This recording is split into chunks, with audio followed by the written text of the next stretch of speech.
It's time for ignition and straight up automobile pimping.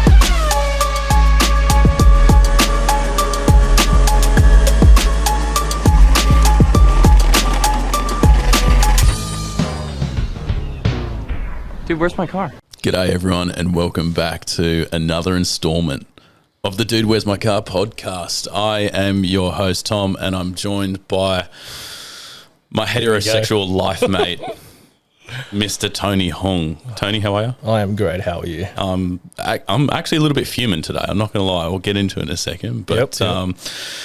Dude, I got a pretty special guest on the podcast today. I've been itching to get this gentleman onto the potty, mainly because I think he's an interesting specimen to hang around none the least.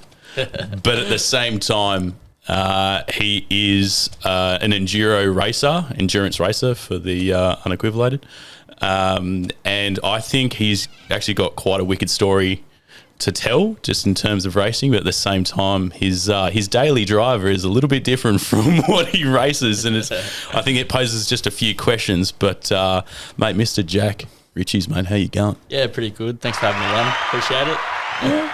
Mate, how's the drive down? Yeah, interesting. It was funny to just go down a 50 street and then you're always on the freeway, so you know, they got to build just a road out here, so a bit weird like that, but pretty good. Yeah. Can I tell you why I'm fuming today? Oh, here we go. So you've come at a great time.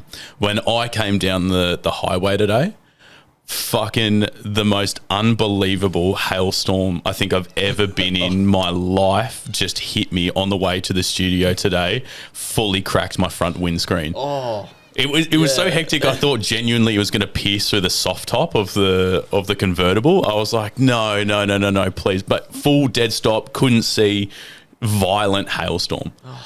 Yeah. And I'm fuming. That was the first thing. I saw him, I'm like, something's wrong with this guy today. And he's like, I just got hit with a fucking huge ass hail. And I was like, hail?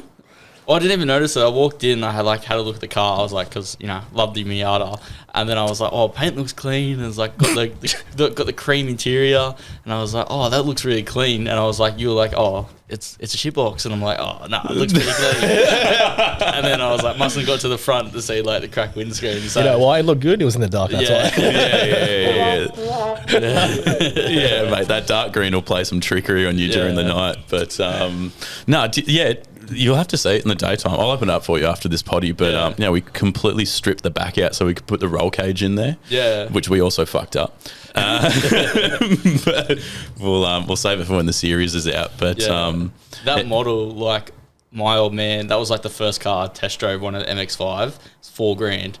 So, what? Yeah, for my P plates, and my old man was like, nah, I don't get it. And I was like, yeah, okay, I'll just do what you say. I didn't know anything about cars when I was like 16, 17. And then it was like $4,000, and I know what they're worth now. And I was like, oh, Tom's spewing. Like, but just kept it, you know what I mean? Would have made money, but you know, is what it is. Yeah, right. Yeah. But the NB model too. Yeah, the NB, it was like that lime green sort of yellowy colour. Yeah.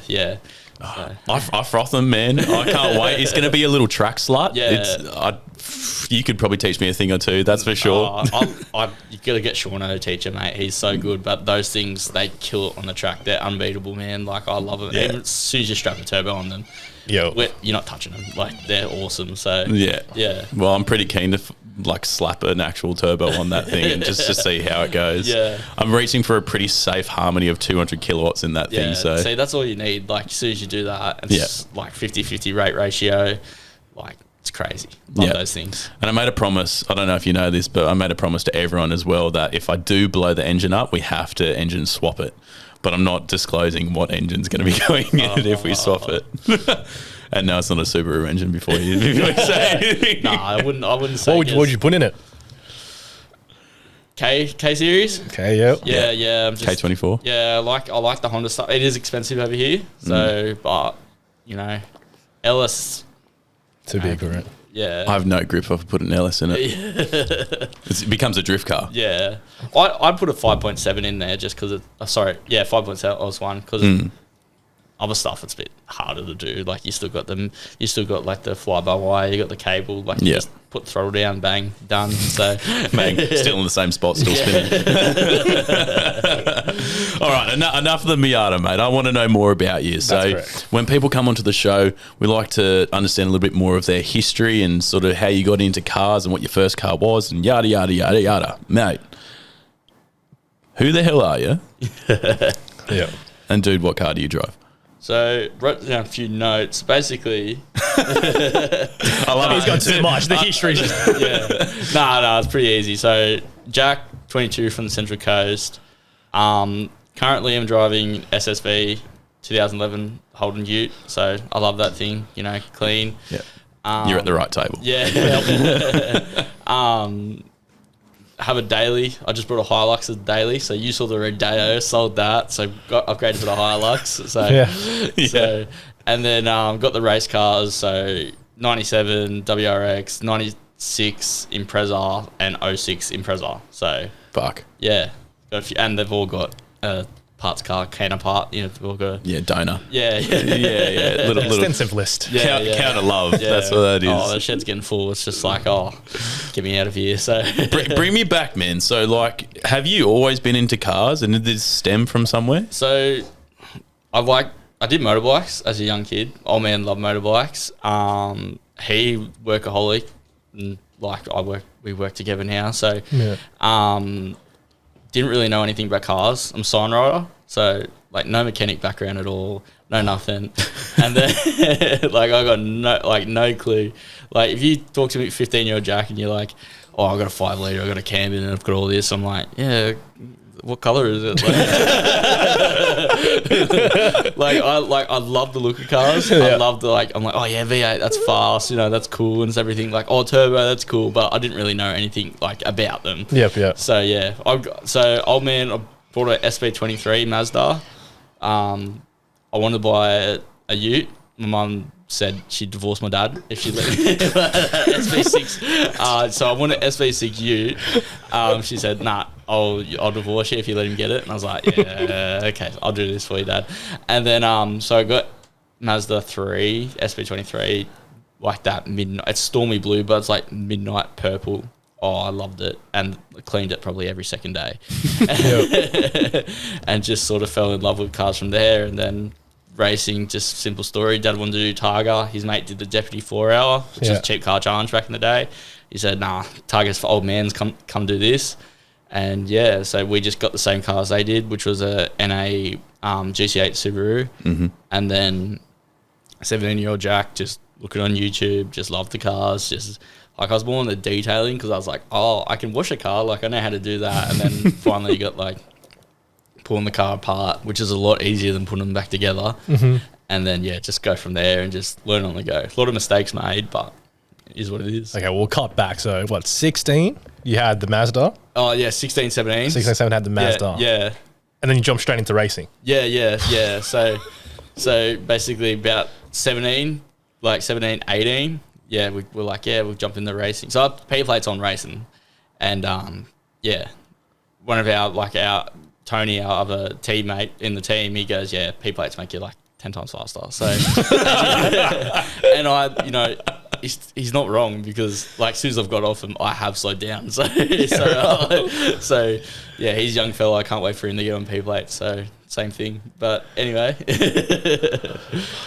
So it means we can still do it. Fuck, I don't know about that. Yeah. I think I need to learn a thing or two from people like yourself. It's funny you said Shawnee, eh? Yeah. Oh, nah, he can drive. Like, oh mate, can he ever? Like, we're doing. If you know Pheasant Wood, we're doing 103s. If you went to the track and you took it, you're doing like 106s, 107s. But we're doing 103s and we're pushing there. I'm in the car and in the passenger seat, and he's got no roll cage, full interior.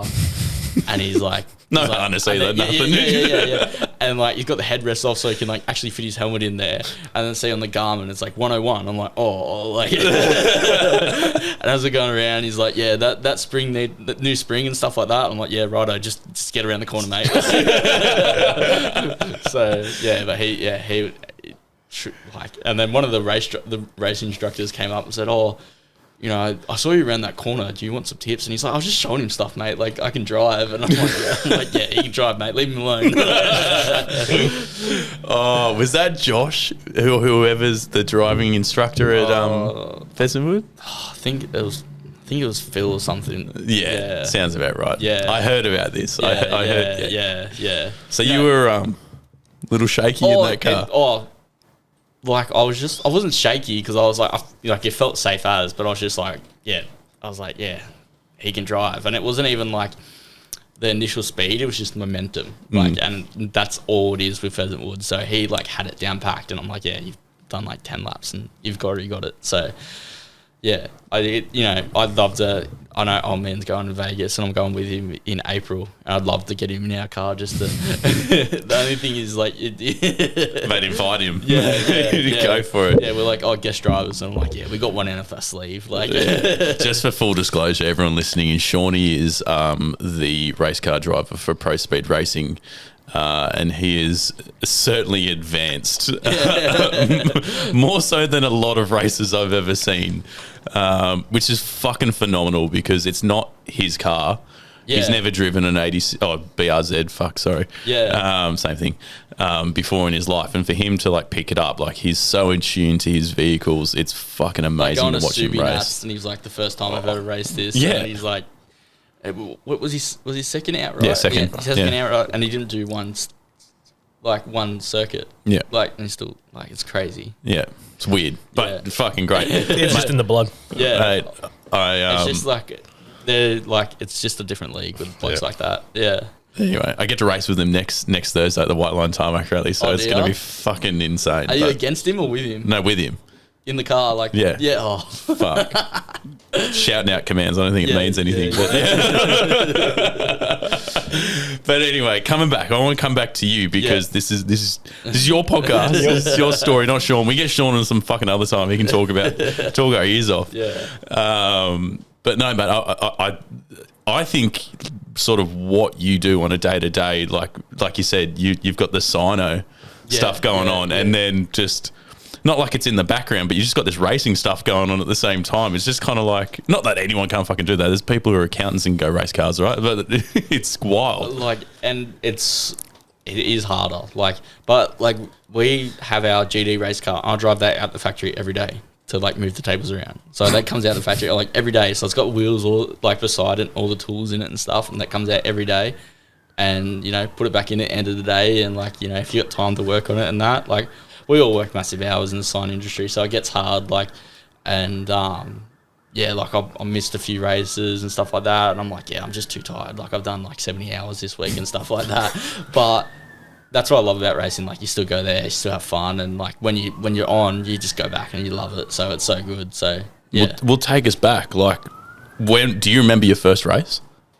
First time was practice day. You'll love this, we got race shoes and that, and I was like, don't get me race shoes because, like, start Fast and Furious, like Ryan O'Connor in the Eclipse. I'm like, yeah, he's wearing Converse. And I'm like, I'll wear Converse as the race tag. Fucking jeans. Yeah. So I'm in the race suit and like it's cold. And it was a beanie, and then you see like Converses. And I'm like, I rock them. Like, so I remember. That's so weird. But I was like, because I was like, I knew nothing. I was just fanboying. I was like, I'm living my dream here. So, bruh. Yeah.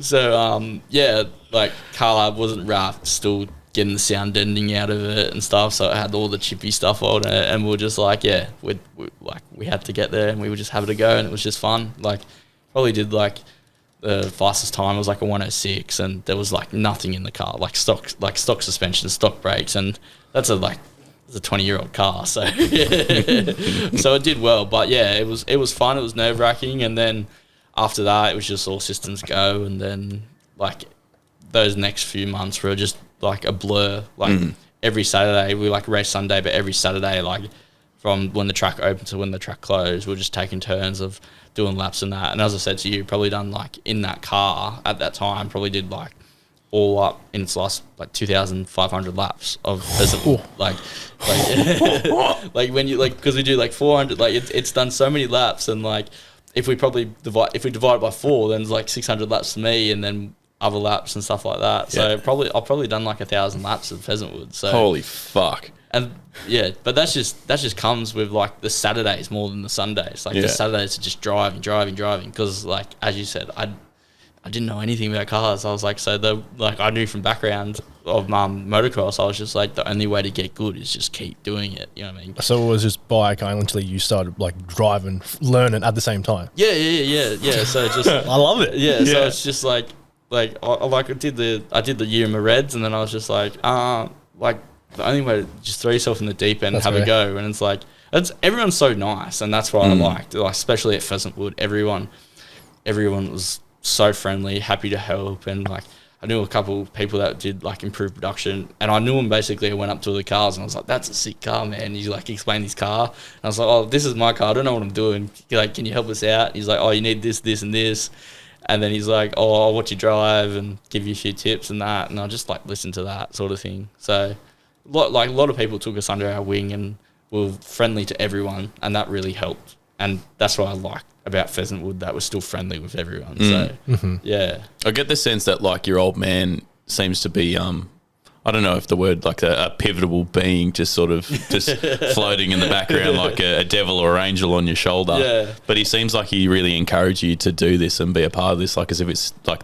in your blood, in your family. Yeah. Well, this was like our thing together. So, like, everything I'm, again, 17 and that, I can't fund this, you know what I mean? Like, he's like, I can't fund this. And he's like, surely you're driver manager at Pizza Hut, right?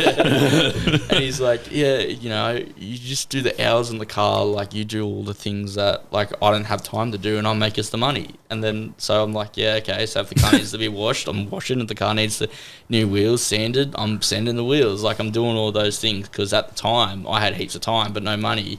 He had no time, and he had, you know, a bit of money to bankroll it a little bit. So I'm heaps grateful for him, especially, and without him, I wouldn't race, you know what I mean? So, and he is like, he's super friendly. He gets along with all the managers at the track and everything like that. And I think he likes going out there, and he races too. Like, he gets as much time in the car, but he likes going there, just hanging out with people more than he does racing. He just clears his head and stuff, and it's just such a good thing for him. So, such a good outlet, right? Yeah, it's so much more of an outlet for him, and he loves it, and it's something we get to do together. Like, we work every day together, but you know what it's like working. Like, you mess this job up and you're angry at each other, but it's just like, fuck, he could tell you stories for days. Him and his old man run this entire place. Oh yeah, like, we're in the same, like, yeah, like And people throw spanners, we throw fucking tires.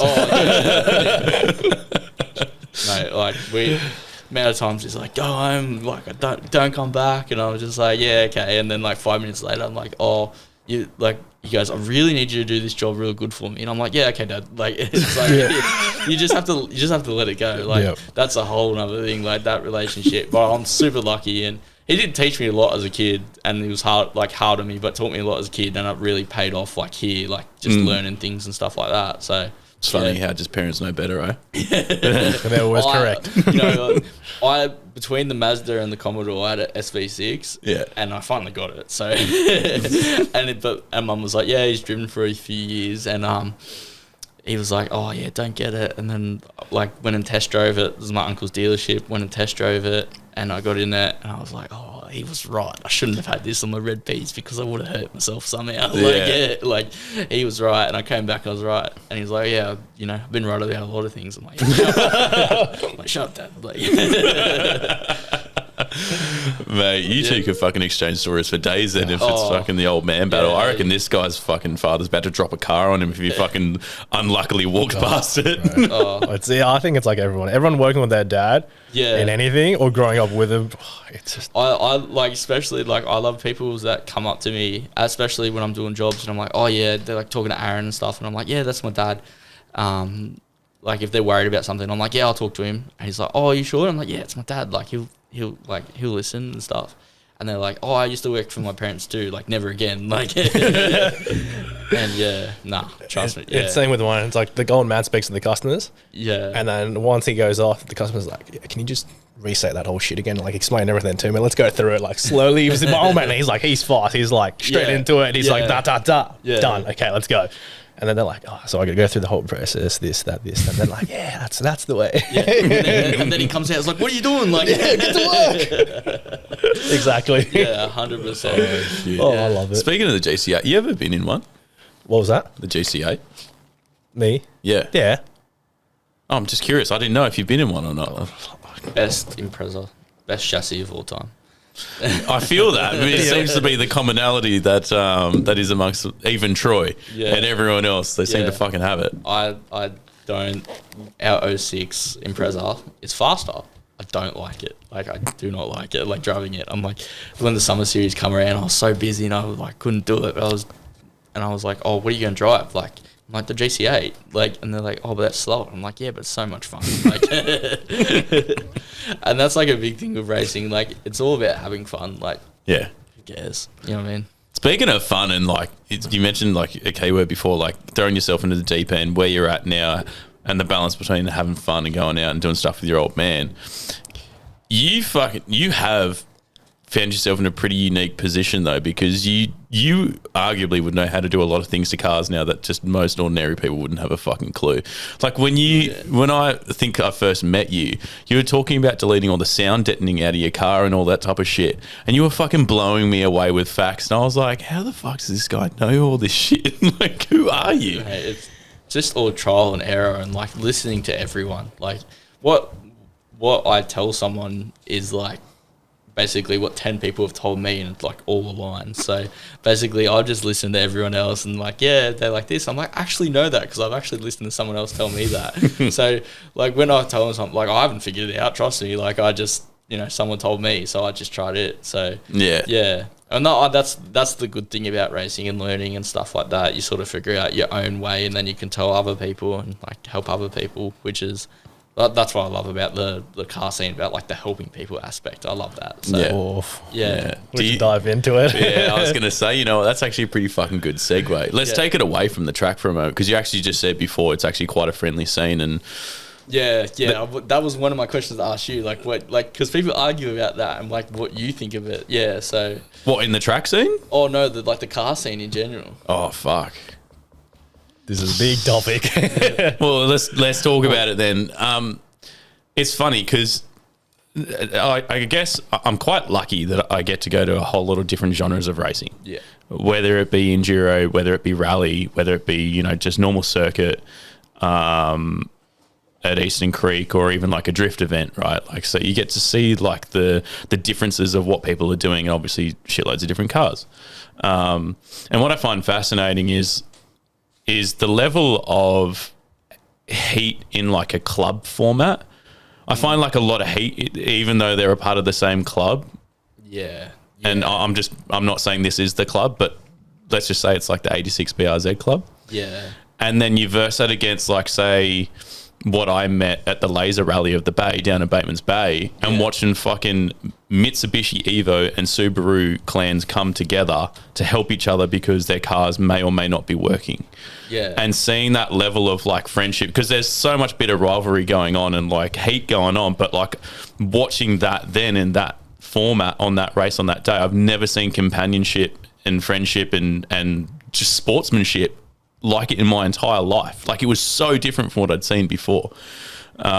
Whereas like even in the drift scene, there's people who fucking hate each other, and I'm like, what's with all the beef? Yeah, like people can not like each other. Like, I'm not a fan of everyone at Pheasant Wood. I pretty much like am a fan of most people, but it's just like a lot of respect too, I think. And like, I want to see, even if they're in front of me, I don't want their car to break down like badly. So if a loose wire comes loose and you have to come back in, I pass just cheering. But I don't. But like, and like I say that, but I don't really mean it. Like, I don't want to see anyone's car. Like, when people crash, it's devastating because I know how much time I put in my car. I know how much people put in their car. I don't want to see them fail. Like, I've given engines away to people, like, they had the same car as me. they got us into racing, and I'll be like, they're like, oh, we're not going to make next race. Like, we can't find an engine. And we're like, oh, we got a spare one in the car, you know, just pay it forward. And then, you know, a year later, like, we're having problems with an Impreza with a cat. And then someone sold the cat and, like, all this drama and that. And then we're like, oh, we need a cat. And they're like, we've got one. And, like, a wrecker was going to charge us $2,000. He goes, here you go. You can just have it. So I don't go anywhere with the car scene that I wouldn't be like asked to go. Yeah. So like when I met you at the Endless East meet, super friendly, and I went like home and told all the boys like, oh, the Pro Speed boys, they're super friendly. They asked me like all this stuff, and like they're really good, and like they're heaps nice to me and stuff like that. And now we sponsor you. Yeah. and I was like, yeah, they're so nice. Like Tom and Dan, they're great blokes. Had all the time in the world for me, all the time to talk to me, and like other place. And I found that at Pheasant Wood, like they got all the time to talk to you and stuff. But there are some people that just don't want to talk to you, and I don't get it. Like I don't like. We're all trying to be friends and like work on cars and together and stuff. For me, I played like a lot of competitive rugby league growing up and that, and that's like a real hostile. Like you're all trying to find the spots for the teams and that. Where I'm just like, we all rocked up to the car park together. We're all talking about cars and that. Like, why can't we be friends? Like, yeah. But you're 100% right. Like, people in other clubs don't get along. I found like I have a few mates in the Tune Club, and I have to compliment them. I've met the owners, not properly, and like they've just said hello to me and showed me their cars and that. They had all the time in the world for me, and I'm like, yeah, you're running this big meet, and you want to stop and talk to me about all the cars, because I was like in the VIP section and that just like left a huge like impact on me. Like, oh, this is great. This is a great community and stuff like that. Roll racing, I like that, but you know, they can get a bit feisty, but it's funny to watch. So yeah, we love watching it because it's all bullshit, but we love it. Yeah. So all them, like, they hate on each other and stuff like that. But I also feel like some people crash and it's like, oh, like, brother, are you okay? Oh, don't worry about if you... Everyone posting, like, the roll racing Unchained, like, oh, sorry about wrecking the track tonight, guys, if it's a nice bloke. And they're all like, oh, don't worry, brother, happens to the best of us. I love that.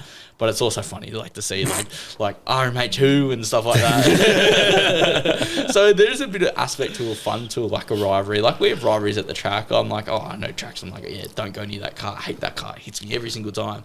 But I was going to ask you this. Do you have an arch rival? Not an arch rival, but I have a few cars that I'm giving a wide turn. Like, I don't want them to come near me because they've smashed in my doors, and I'm just like, brother, like, get off the track. Like, is this from lack of skill, or is it just them forcing it too much? Bit of both.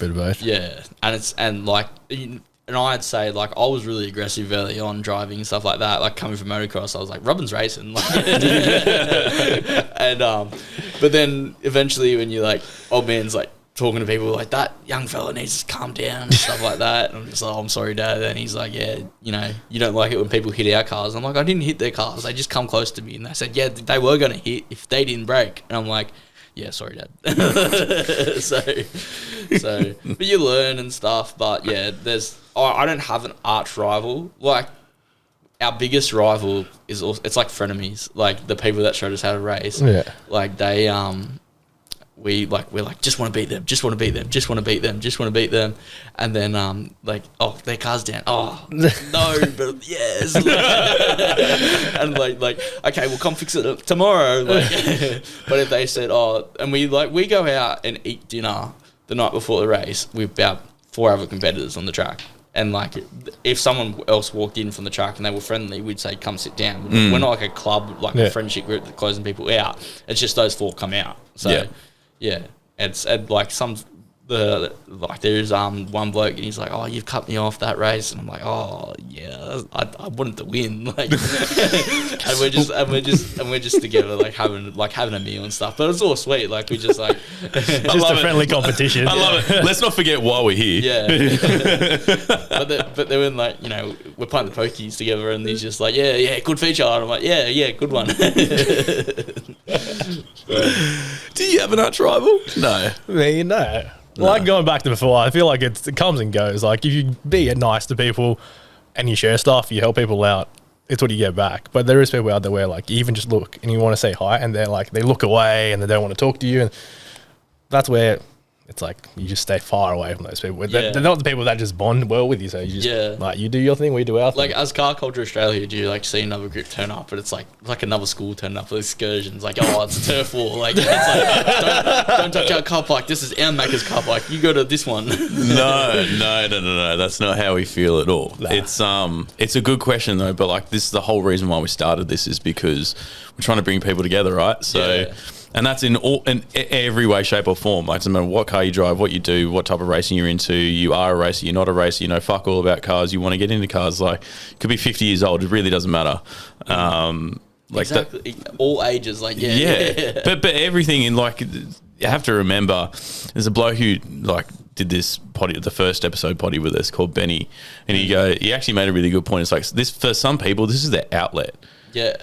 And they don't have anything else, and they might be running from something or whatever, or maybe this is just fucking all they do day in, day out, and they just love cars, right? Yeah. And I'm talking about the street scene specifically here, but like the whole point of this, and when we get invited to things or vice versa, we're hosting an event and someone wants to come out, like, dude, we couldn't be any more for it. Yeah. Like, we want everyone to be a part of this because we notice a gap in the market where, like, other than the fact that it's dying, this whole scene across the country is dying, where like there's also a unique opportunity to, not to sound weird, just unite everyone. Yeah. And just bring it back up and make it something, because if no one does it, it will die. Yeah. And that's what, like, especially like with you at the Endless Seas, like I did say that, like he in value everything that I sort of wanted it to be. Like 17, 18, like no one when I was growing up they didn't like cars and that, and I was like, I'd like yearned. I was like, oh, someone come to like cars. Like I spent every weekend cleaning cars and that, and then like got a bit older and people started to pick it up, and it sort of went through like a gap in my generation. It was like it's like a dark shadow in my like year group, and then like 2 years younger picked it up and 2 years older picked it up. And it was just like dark shadow. So, but yeah, 100%. And then when you start getting invited to things and like things are more positive rather than that, it's so much fun. And as you said, like an outlet, like of all ages, you see, oh, sorry. You're right. You keep going. I'm just adjusting your microphone. You see blokes that are like 40 years old and they like brought their Evo at like 20 and they're like, I love this thing. Like this is a part of my family and stuff like that. And it's just like, and for people to be like, oh, Evos suck. It's just like, and then and it's, even if it's funny, like it's like Evos suck, it's like Subaru suck, and they're like they're friends, that's okay. But if like Evos suck, get out of my car park. It's like, well, I just want to be part of the all-wheel drive club. Like I love that. I see that, and it's like that's a real good uniting thing. So yeah, I've got no space for negativity with the car scene at all, especially with like young kids as well, because I know that I had a Mazda and Tune let me in and I was so excited. I told all my friends, and this was at Eastern Creek, but like behind the stands. Yeah. And I got all photos. I'm like, I'm in a Tune meet. Like, look at that's a Supra there, and my car's in the back, but I don't care. I'm still in. And then I was telling all my friends, like I got in the VIP, and that was massive for me. They made me the banner and stuff. Yeah. And I was like, I'm the graphic designer, so I could have done it easily, but I was like, they made it for me. They sent it to me, and even like they were like, have you done the better yet, because I really want to show people. And I was like, I took so many photos, and I was like, oh, I remember when I was on my Red Peas, I came back here, and then and now all of a sudden, like I'm in the main show, I'm like up the front a bit, like everyone's to see like the V8 and stuff like that, but to me, like it was just as special let me in the Mazda. So and that's why I like all the acceptance and that, and I just like, you know, there is some things you're just like, oh, like that's, you know, that doesn't look good and everything like that. But it's like, still, if someone's put their heart and soul in it, you just got to accept it and move on. And like, and that's why I like all those different subcultures and that. And you were speaking about like the car culture dying and stuff. And I find like that's so true. Like when buying like this Hilux and that, I see all like the 4x4 like groups and like that's so much alive, so much more accepted. I feel like everyone's doing it. And like I was gonna go on a Cape York motorbike trip, but I was like, oh, I can't bring Caitlin, so I was like, oh, I'll do this, and I'll like swap it out and that. And I'm like, it's just like a massive like explosion of like acceptance and like fun, and everyone's like enjoys it. But it's like you bring a lowered fast car home, it's just like you're a criminal. Like, Must have tattoos. yeah, Reckless hoons. yeah, I do have tattoos. You're right, though. We don't really talk too much about the four-wheel drive market, but it's not like we don't love it. Yeah. We've all got four-wheel drives. We all love it. We just don't really talk about it as much, but they're fucking decked out. You seen his fucking four-wheel drive in the driveway? Oh, Holy shit no, I balls. didn't actually, yeah. Fuck, you'll see it when you go out of this podcast. You'll be Yeah. like, what the tit? So, worlds. I'm just getting into it and bought that Luxie, and I'm like going to do a Fraser trip and that, and like, Yes. it's crazy the amount of have stuff. to. Yeah, the amount of stuff you can do and that, and also like, I hate to say, like the freedom, like as in, no cops pulling you over and saying get out the car park. It's like, I'm in the bush, man. What are you gonna do? Like, Bush ranger. yeah. Like they're like, what are you gonna defect me in the bush? No, you're not. Like, so, yeah. So Yeah, you're walking home, pal. What, 50 kilometres? Yeah, I'm all right. So it's good, but you're 100% right. Like, and that's why I love being part of like these sort of conversations with like opening up like Dialogue. yeah, like about like being happy and actually like being accepting of everyone, and especially like the story of like, especially like that young kid who just got untuned and you like let him in the meet and you don't pick on him or something like that, and then all of a sudden that starts like a whole like it's a whole life of loving cars versus Well, that's why I thought you'd be a good person to come on this potty, man, because like I said, I think you're in like a really unique position because you are a racer. You've got your day to 9 to 5 job. You've got the four-wheel drive stuff going on. You understand what it means growing up and being in those shows, and you're fully accepting and willing to talk to anyone. It's like, this is exactly my who point. we want. We This want is to my see point. more of. Yeah. That's what I like and fucking all about. And I don't like, some people are shy as hell, right? And I get that. Yeah. Some people can't string two words together. yeah. But at the same time, if they want to be there and that's their outlet, then fucking let them be. Yeah, like just because you're shy doesn't mean like you're negative towards it and stuff. I think it's more the people that are loud and angry negative rather than just like shy and quiet in the corner. If you're just shy and quiet in the corner, you're not having any negative impact of it. Yeah. And I would encourage you to go and rather just be shy in the corner and say hello to 3 people and look at 3 cars and be like, oh, I've had enough of this, I'm going home, and still like your car. Like, you still turned up, you still like enjoyed it, and maybe next time you make a friend or something like that. And just, don't listen to negative people and stuff like that. So, Yeah. And I think someone actually said to me the other day, because they were talking about this podcast, and they were like, you don't really hate on cars. And I was like, yeah, that's kind of the fucking point. We're not meant to. Yeah. But that doesn't mean to say that I don't like certain cars.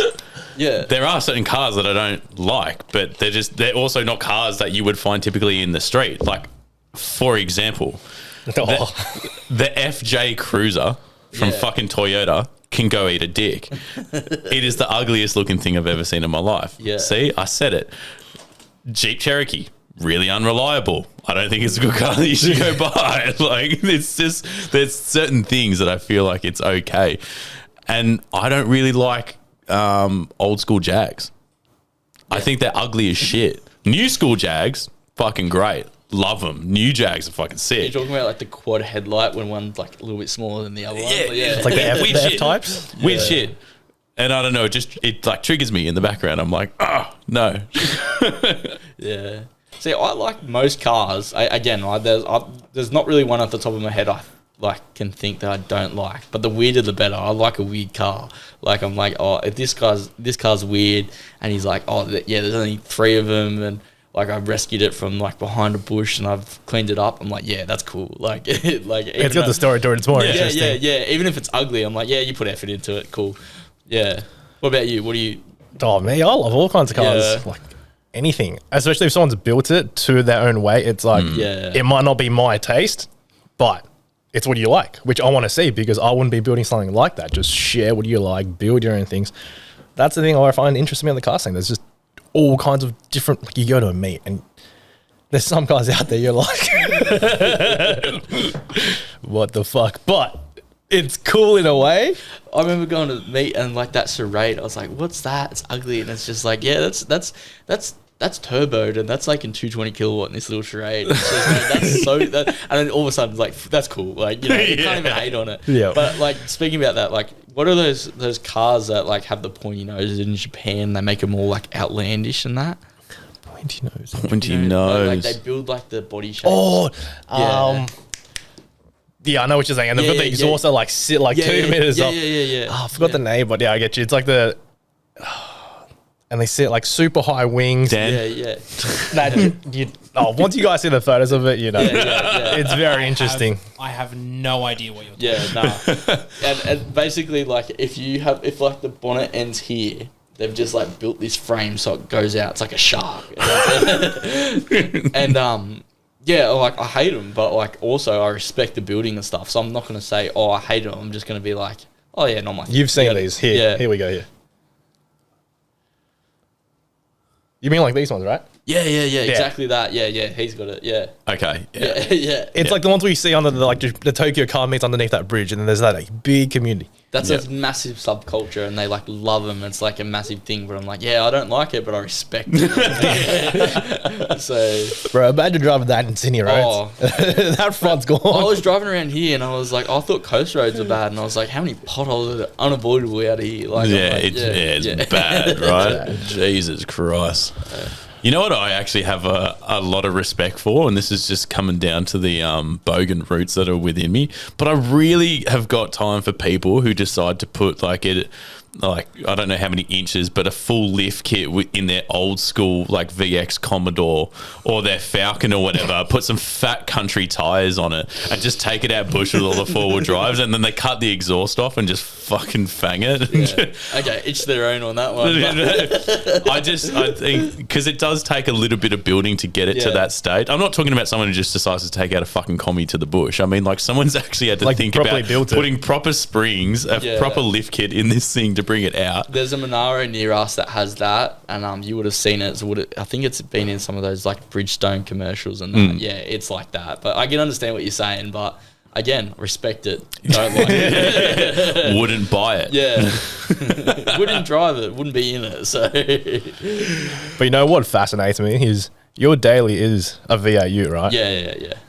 But then why are you racing in Subarus?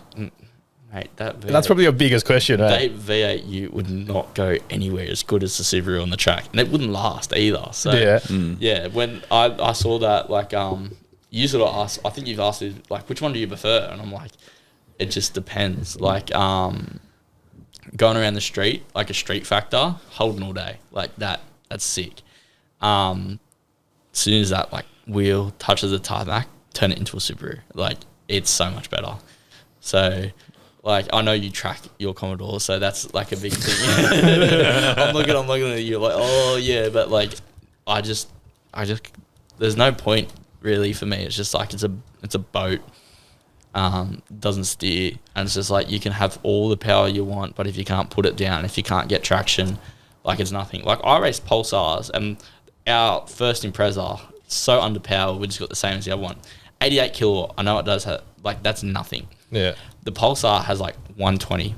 I smoke it because because of the track, it's Pheasant Wood and it's corners and that like that. But yeah, and that just and for me that is like everything to me. Like to show like it's not about the power, it's about the chassis, and especially not liking the 06 chassis and liking the GC8 chassis. It just shows so much. It's all about like the chassis, the handling, and everything like that. You can put the power plant of anything in there, but you're just building the drag car. Like, like it doesn't matter. So, and Holden's they weren't made to turn. Like, That's correct. Yeah, and like Utes, as soon as you build them to steer good, they understeer. Like, and you're battling understeer, and then as soon as you do that, you're battling oversteer. So. We fully agree with your testament right there. Yeah. It's the same premise that we all think. Yeah. And you're dead right at the end of the day. Like, you can have all the power in the world. If you don't have the control of your vehicle and or the right vehicle, it doesn't really matter. Which is why, like, there's only certain types of vehicles at World Time Attack. Yeah. half of them happen to be Subarus. There is that one Commodore without the tailgate on it. Yes. The Sydney Composites vehicle? Yeah. Dude, that thing looks sick. It does look. I've got a photo of that in my phone. That's how fucking sick it is. I look at it all the time. I was like, that's it. So it is what it is. But roll racing Commodores, but Evos win that. So yeah. oh fuck, I don't know. It's like the all-wheel drive 34 is fucking nailing it. Oh, I remember I got a video on my phone. I don't know which car it is, but it's that white 32. They like didn't put anyone beside it and just Torque steering up the whole track. Just do. And I'm just like, oh, that's sick. Do you get out to roll racing much? I try to as much as I can. Like when I can get off work, I went for like a few months every single meet. I loved it. Like me and my mate told me to come down to him. I told all my friends, I was like, yeah, my mate's racing, roll racing. How cool is that? And he's like, yeah, come down. And he's like, yeah, look, I'm going to roll racing. I'm like, why would you go down to roll racing? Like, not on the track. I'm like, I wouldn't go spectate a sport, like go spectate like an amateur racing thing. Like I'm just gonna go do it. Yeah. And he's like, no, I'm not racing in it. And he's like, just watch. And I'm like, nah, this is boring if you're not racing. So I went up to the grandstand and watched, and I was like, oh, this is sick. So and then I was riding the Subies, and everyone was like GC8's coming up, and they're like, oh, it's you, Jack, it's you. And I'm like, yeah. I'm like, yeah, but the Holden's cool too. So and they're like, nah, you're more Subaru. And I'm like, yeah, whatever. So but yeah, it's sick. That's so sick, and it's good. Not many crashes, which I'm really surprised. Yeah, it's always like one ad hoc per really bad one per year. Yeah. There was one at the Supra at the VIP meet, and that was like I felt so bad for him. It was so clean. But, Wait, when was this? This is about a year ago, and I remember he just spun out and hit the wall. It was like a grey Supra. And everyone felt so bad for him, and that was like a testament to like I'm not taking my Commodore on the track, because like if I smash a panel in the GC8, there's another one in the shed. Just chuck it on. Like it's still expensive, but chuck it on. You know what I mean? So actually, I've got a good question for you. Considering you love the Subi so much, are you all about all-wheel drive or rear-wheel drive? Front-wheel drive. I love front-wheel drive. Really? Yes. Why? It's what I like grew up with, like with the Mazda and that. I love front-wheel drive. Yeah. Rear-wheel drive on a track, I am not a fan of, purely because I'm used to all-wheel drive. Okay. So if I'm on a track, if I had to choose anything, I'd make it front-wheel drive. Really? Yeah, because I love it. Like, explain it to us though, because like the delicacy of like there's the difference between all of it, right? Yeah. And I would say arguably it's a lot to do with training and all that type of stuff. I'm sure you could train to do anything you want. Yeah. But would love to hear your opinion on the front wheel drive, because so they have Mazdas down at Pheasant Wood, and I dropped in a Mazda 3 and was like fast in it, because I just knew they just grip. They're just fun. They grip, and I love them. There's something about them, like you just point your nose to where you want to go and they go. Everyone goes, oh, they're understeer. Just drive it properly. Like they want to know how to drive. This guy's just like, shut up. Like I love them. Like I won't talk bad about them. Like I think they're like the most underrated ever. Like front wheel drive, and everyone's like torque steer. I'm like, it's so fun. Like every time you do every time you're in a Commodore and you're like doing a skid and the wheel goes do, you're like, oh, this is sick. And then you get in a front wheel drive car and it goes do, and you're like, oh no, torque steer. Like, like it's so fun, and like it feels faster for me because it's just like all the power is just dragging you forward. All drive's the easiest to drive at the track. Like we are so much faster in the corners because you can just get 100% get on the power before the apex, and that's like unbeatable. Rear wheel drive is fun. Most people like it. I get why they like it. It takes more skill to drive rear wheel drive on a racetrack, I reckon, in my opinion. And like even getting out the BRZ, I was like, they're like, oh, we want a BRZ, and I'm like, we're not good enough to drive the BRZ like it should be driven. Like we've got a cheater code right now. Let's just stick to that. We're having fun. You know what I mean? Like, why do we have to push ourselves? You know what I mean? And like that's just been like a funny way to say it. But no, the BRZ is harder to drive on a track compared to an all-wheel drive car. But people like rear-wheel drive cars. I know Shauna would like them because they're go-karts. it's like the same thing. I know. It's, as far as I'm aware, people always attribute it to the power that you can put down. Yeah. Which I find fascinating. Yeah. Because but you don't need the power all drive because you're on the power earlier. Yeah. So you don't need that you don't need that big boost out the corner because you've got the momentum and you're building, and like especially in a booster car, you build that boost and poof, you're out. So but yeah, front wheel drive is just so much better because you don't need to brake, you just go around the corner. So I love it. I love it. I jumped in my mate's what was it? It's Holden Cruise. And he's like, it's not a race car. And I'm like, yeah, it's front wheel drive. It's a race car. So I love it. But this is why, like, we always try to tell people different cars do different things. Yeah. Like, it's designed to do a whole bunch of different things. Like, Subarus do this, front wheel drives do this, rear wheel drives are good for that. It's like, they're all good in their own aspect. Yeah. I'd argue that a front wheel drive would be great for fucking hill climbs. Yeah. Hill climbs at Bathurst doing time attack on there is fucking gnarly. That would be unreal. I had a Mirage for a little bit actually as a daily. Loved that. Drove it like a rally car because it was fun. And I was like looking for like brake kits for it and everything. As a $900 daily, I was looking at like big brake kits for it because I'm like, yeah, this is sick. Like I'm gonna take this to.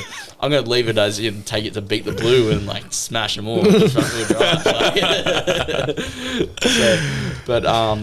Horses for courses for sure. Like, you know, you take the Subaru to the track, you go up the street in the Commodore, and then you park it and look at it and say, look, it looks good, and then you put it in the shed. Yep, that's the way. And then, you do everything else with work cars these days. Yeah. Because how the roads are, I don't want to take my car anywhere. Oh, fuck, mate. I tell you what, that's why I had to sell the Ute. Oh, you sold the Ute? I didn't know you sold the Ute. Yeah, I sold it. Oh. To be honest, it wasn't the Ute's fault. I'm getting old. And if you're complaining about it now, just wait till you hit my age. How old are you? I'm 30. You're 30? Yeah. Bro, potholes for me on 20-inch wheels is not fun. And I just couldn't do it anymore. Like, it was like any slight inconvenience for me on the road, I was like, I'm going to fucking explode. You got an MX-5. Yeah, I know. It's great. I love it. Don't you feel it more than that? Oh, don't get me wrong. The suspension's stiff as is, and we're about to make it even harder. But at least I've got fucking sidewall now. Before I had no fucking sidewall, and I was like, oh, this is eating me up. Yeah. And I just couldn't handle buckle wheels anymore. Yes. I was like, fuck this. This is not worth it. This is all bullshit. I'll show you my spare wheel in the back of my Ute. It's massive buckle, but it's just like, that's my spare wheel. Like, yeah. Gotta get home somehow. Yeah. It's not slow leaking. It's just slow buckle. Yeah, it's fine. But you're 100% right. Like, you know, my old man hates my Commodore because he's like, oh, it feels like crap. And then I've got this $8,000 Hilux, and he's like, oh, this is so comfy. It's like a lounge chair. I'm like, yeah, cool, Dad. Like, the Commodore's way cooler. Like, Commodore is fucking sick. Yeah, it is cool. But you were 100% right, and like, you know, beauty is pain. Beauty is pain, but I'm seriously all about like 18-inch wheels or smaller now. My mate had a SSV wagon and it was on 18s and it looked fat. Like on it still looks good. Yeah, and you can get RS4s in 18s. Can't get them in RS4. The greatest tire of all. Yeah. You get those in 18s and you put those. You can't get those in 20s. No. So we're not really supposed to though. That's the thing, right? Yeah. Because like, it's debatable. We've fucking spoken about this enough times. It's like not that you can't race on fucking 20-inch wheels. It's just like no one normally does. Why would you? Yeah. No sidewalls. But do you have Subarus? No, I'm looking at one though. You're looking at one? Potentially down the track. You could win him a Subaru. Go. Tell him now. The GC8 all day. You know, I think I might have one in the shed that, you could sell that. I got trailers back here later in the week. We've probably had 4 weeks of Subaru owners, and it just keeps on growing bit by bit each week. Would you get VA? Yeah. I'll look at the new VAs. I love a VA. I haven't driven them as much, but they look the best, yeah. What would you say, the VA will go back to the old school? Not old school, but like earlier models. Are you going to daily it? Would you? No, not daily. No, daily Insignia roads, no. Forward drive, 100%. I could just roll over anything. Do you like retro? Do you like retro cars? Do you like Possum Born and all that sort of stuff, or you're not really a fan? I don't mind. Like at the moment, I'm still tossing up. Do it at show I've or do it as a track. I've seen your VA. I think you go to VA. Yeah, I think I think that's better. a VA for that one. Yeah. But like you're like, it's like striking me in the heart to say that. But it's okay. Yeah, For me, it's okay. Against the GCA, but they're expensive for no reason. You know what I mean? They're still up there they're right still now. really good, and that's ridiculous. A lot of cars are expensive for no reason. Like, they're falling apart. Like, they should just be given away at this point, and you should give them to me. At the end of the day, his prices drop down even more. But even with my Commodore, like, I bought it for like 22, 23, and people are like, oh, you get 30 for that. No, I shouldn't. I should get like 15 for it. Like, just, Technically, that's a nice price. Like, my mate just sold his VF. He brought it for 36 and sold it for 43 after putting 40,000 Ks on it. Like, yep. that's dumb. Just finding the right buy. Yeah. So dumb. I think it's all about right place, right time. At the end of the day, the car's only Correct. worth what someone's willing to buy it. Yeah. That's right. So many people are willing to overpay these days to get what they want. So, It's the beauty. We get to make the money. but no, I reckon, VA. And you'll like it more. It's more comfortable. Like, you put Apple CarPlay in it. You know, have that little boost gauge up that little top. No, he just give a shit now for it. Yeah, that's really cool. And then there's so much more support. Sorry. Go. There were some clean ones at Super Nuts as well. So, Mate, you know, actually, fuck, I was talking about this last night. You should enter Subinats. I want to get the WRX sorted. So I got to get that sorted. But yeah, I want to. But Well, the chances you can make that happen. I can make it happen. I just got to pull my finger out, really. There's so many parts I got to pull off another car and put it into that car, and it's just about finding the time. But I really want to do it. Trust I me. reckon you could give some people a fucking proper run for their money, eh? Dude, We'll get you more out there. World Time Attack, fuck, bro. It's going to be gnarly. Yeah. Again, this year was fucking epic last year. I'm just Yeah. saying, like, I was watching on like Facebook, like I was like watching on like Facebook and like watching all the things, like the Porsche 944? oh, the guy who's trying to set the record? Yeah. I was watching that. I was like, that's sick. And so, yeah. You should have seen him and me, bro. We're losing our fucking minds there. Oh, everywhere. Well, I was like looking, like watched the world like that record, and I'm like, what time does like a GT8 do around the track? And I'm like, look at the difference, and it was like 10 seconds, and I was like, that's crazy. Like, All those guys were fucking punishing shit. I was like, oh my God. I've never even been on Eastern Creek before. What? Yeah, no. I've never raced on it. Like, you talk about all the circuits and that. I'm like, yeah, I've watched people race on it, but like, it's like an exclusive club to get there. I know you had your thing, but I couldn't get any cars ready for it. And then like the NAs are too slow for it. So I want to get the WRX. That's right. Okay, so I know what he's talking about. He wanted to bring his track cars on at the same time as us, but then you were like, it's actually against the rules to bring a track car on with normal cars. And then you were like, bring the Holden. I'm like, that's not coming. But It's a weird rule, but you have to follow it, I guess. it makes sense. Well, you'd flog everyone. Track car class. Yeah, it makes sense. But even like when Mitch had his is it it's M2 competition on the Pheasant Wood. I'm like, yeah, don't go near that car. Don't go near that car.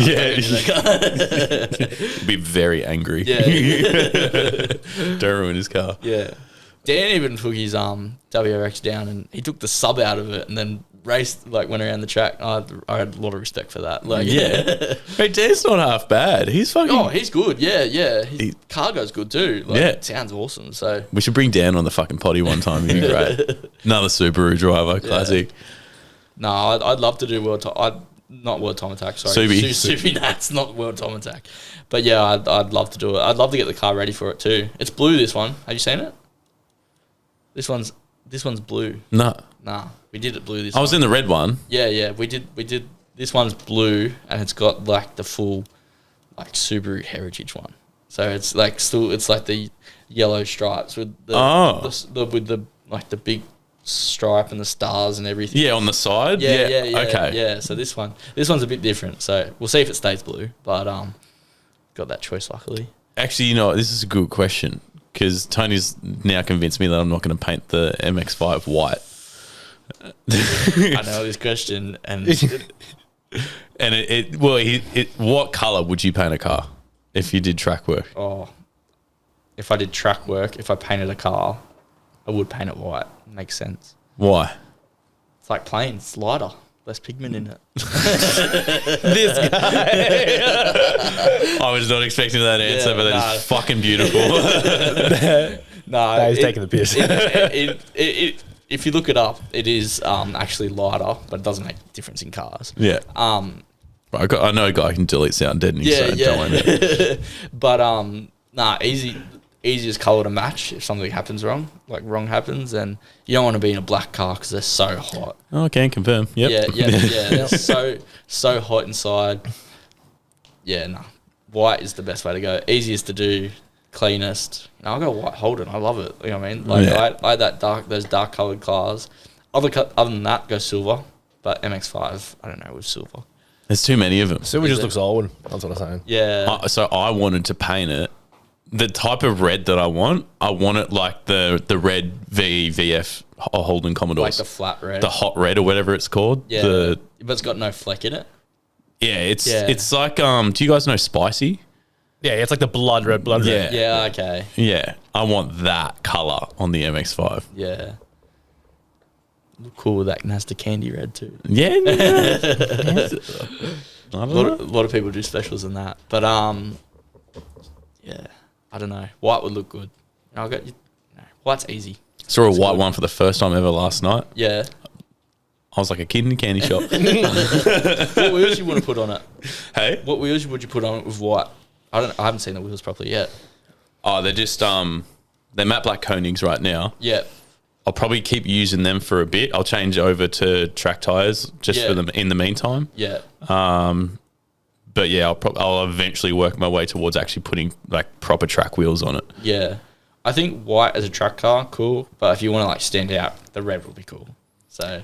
Well, it's got it. So I'm trying to normalize track cars looking fucking mean and sick for car shows. Yeah. For the show scene. Yeah. I think it's fucking doable. And I think the amount of work and effort. I'm totally on the same page. Like, I love it. Like, I love having clean track cars. Like, that's good. So I rate it. Like, yeah. Like the GC8 was pretty clean. It wasn't clean as it should be. Like when I took it to the show and that. So, but like that sort of standard, a little bit more. Yeah, 100%. It stands out. Yeah. Like no tomorrow. Yeah. Like when you had it at the Endless East meet. Yeah. It was the most identifiable thing out of all the fucking cars there. Yeah. Everything.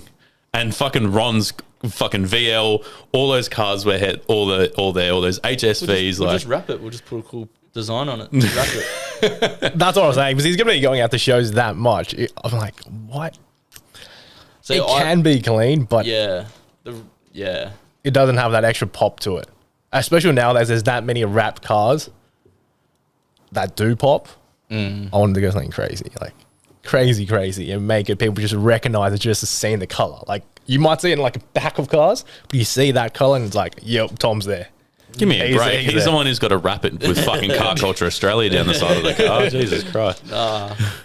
I'm a paint over wrap person, even we wrap cars and that. Yeah. I like there's we want to paint it. 150 years of paint, like you can get them perfect, you can get them good. Yeah. There's those new clear coats, paint it.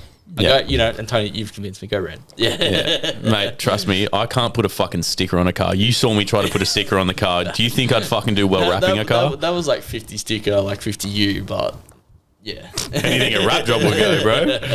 I did also give him the option or go like taxi yellow. Like a yellow. Yeah. The only thing that just like popped into my head was like, like the Toy Story, like the buggy. That's what popped in my head. When you said like the green and blue thing. Yeah. I was like, as soon as you said yellow, I was like, what like little things? I was like, oh, green, like that little buggy thing. I'm like, that popped in my head straight. You got a little remote control there. I don't know why, but I'd go the red now. Go the red. Red goes faster. So it does, guys. It's like 5 more horsepower. So I reckon we're on here. You will need it. So okay. Yeah. You got any questions for us? What would be your goal like if you had to be like, if you had Car Culture Australia and like you had infinite amount of money and you just like get to hang out with your friends, like would you buy a track? Is that your dream? And like Fuck, bro. like, and or would you just like have heaps of meets and have like heaps of shops that people can work in? Like, what's your dream? Like, You know, it's something we've always joked about. Where like, if we were like that, we'd literally live on a corner of a track, yeah, and then you'll be like 6 a.m. and you'll hear just fucking V8 soaring out, or you just hear a boxer flying around as well. We made a joke that if we all lived on the same street, A, you'd never have any noise complaints. Your neighbours would be sick. But B, you get the best wake ups. Yeah, you get the best wake ups, but you could never be left out. So like, if someone leaves at 6 a.m. and you're like, "Where the fuck are you going?" You'd be like, "Where's my invite?" Like, it's Yeah, I'm Sunday. coming as well. It's Sunday. What cars and coffee are you going to, brother? No, it's yeah. I love that you do, like, you guys are doing meets and stuff like that. Went missing for so long, and like COVID happened too, but like that was gone for so long. So. Yeah. Look, my personal thing, bro. If I had the money to build a racetrack, I've looked into it. So Yeah. it's a lot of money. Yeah. There's a private one on the coast. Someone Yeah. built it. He's a millionaire. Yeah. Fucking multi-millionaire. Multi-millionaire. There is that one, but at the same time, so that would be like a personal one for me. But like, as I guess like Car Culture Australia, bro, we just want to do if I can do this 5 days a week or every day, I don't care. It's not a job to me. But doing this and personally getting the chance to race every single track that's in this country, and drive every car humanly possible. That's my own selfish gain out of all of this. That's all I want. Like that, I don't want anything else above money, above everything. That's all I want. So let me drive your car. It's a slower version of yours, unfortunately. But that would probably lead into like a question I had for you. Like, what car surprised you the most that you like didn't think you'd like, but you liked? That surprised me the most. This would be a good one for you, actually, just because you do, I suppose, have the chance to hop in and out of a lot of customers' cars to move them around. And Yeah, let me have a think. surely it's going to be something along the lines of like a car that is always hated, but it's like, I actually love them. And then if you go the other way around, what car would you like think you really like, but you hated driving? Oh, fuck. Yeah. Oh, Yeah. A Lotus. I'm fearful of driving a Lotus because I see them all at the track and like amazing cars to listen to as they fly around and all that type of stuff. But I'm terrified that if I get in one, I'm going to hate it. Yeah. I've got mine. It's not actually a car. It's a modification that people do. Yeah. It was a NA Commodore that came in for bags, but they had like the 4 or 5 inch reverse cowl bonnet. And you couldn't see shit out of it, and you're fucking slow as hell. That fucking killed me. Yeah. Like, I love the Commodores, but just that bonnet on an NA. Yeah. It's like, if it's full blown, okay, a top hat, fine. Justifiable. You want to cover it up, but Yeah. when you look through it and you see nothing. No, I like fully respect like the like he's gone for the look, but then also the function's not good. Get rid of it. Like, It's not. It sticks up. It blocks half the windscreen. Like, Yeah. I lift up the chair and I was like, it's Yeah. the view was bad. Another one that very surprised me. I think it was just the seats inside. But you remember that AMG GT? That bronze one we brought to Hin one time? Oh, yeah. The seats in those are shit. I don't know if I can say that, but the seats in those are appalling. Like, you put them all the way back because they've got so much, like, so minimal travel of the seat adjuster. Yeah. You can't really sit in a comfortable position. Yeah. It's made for, like, someone that's, not saying I'm tall, but short or not as big as I am with a tummy. Yeah. No, that's a massive, like, seating position in any car for me. I'm like heaps picky. Like, I'm Yep. like, oh, like, yeah, couple meals this way, like, couple meals this way, like, and it's just like, if you're not seated right, like, yeah. It's so annoying. Do you reckon you fine tune sort of what's like bucket seat, race seat works for you now?